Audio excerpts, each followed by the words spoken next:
এত সময় আর্সেনাল আর সিটির খেলা দেখতেছিলাম, যেটা ছিল একটা কমিউনিটি শিল্ডের ফাইনাল ম্যাচ। সে ফাইনাল ম্যাচে আমি মূলত ছিলাম আর্সেনাল সাপোর্টার, আর আমার ভাই ছিল সিটি সাপোর্টার। আর ওই ম্যাচটাতে যদি আপনি দেখতেন, প্রথম গোল খাওয়া ভাই বলছিল যে সিটি জেম নেই হোক জিতবো, সিটির সামনে এসব আর্সেনাল টার্সেনাল টাইম নাই, বুঝছেন? তাই আমি বলছিলাম যে ভাই তুমি দেখো সিটির নতুন কোচ, সিটি জিততে পারবো না। কয় নতুন কোচ দেওয়া কথা না, আমি কইছি যে দেখো তোমাদের আগের কোচটা নাই, যে তোমরা যে জিতবা এই আশাটা কইরো না। ভাই বলছে যে নতুন কোচের বিষয় না, সিটি জিতবো, এটা হচ্ছে বড় বিষয়, সিটির সামনে এসব আর্সেনাল টার্সেনাল খায় না। আমি কইছিলাম যে ভাই দেখাও তুমি খেলাটা, তো তারপরে কথা বললো। আর খেলা শুরু হইবার পরে যখন আর্সেনাল প্রথম গোল দেয়, তখন ভাই বলছিল কি যে আপনার সিটি নাকি এইসব এক গোল সাথে সাথেই আর কি দিয়া দিব, দিয়ে আর কি কামব্যাক মেরা দিবে একটু পরেই। তাই বলছে আর সমস্যা নেই, খেলা দেখি।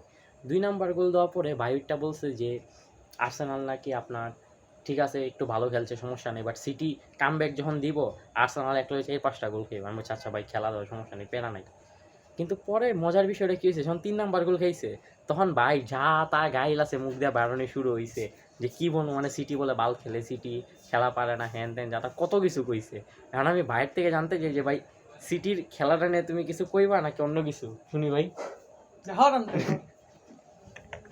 মজার ভাই, বিনোদনের শেষ নেই। মানে খেলা মানেই বিনোদন, যারা দেখে না এরা মিস করে সুজাগত।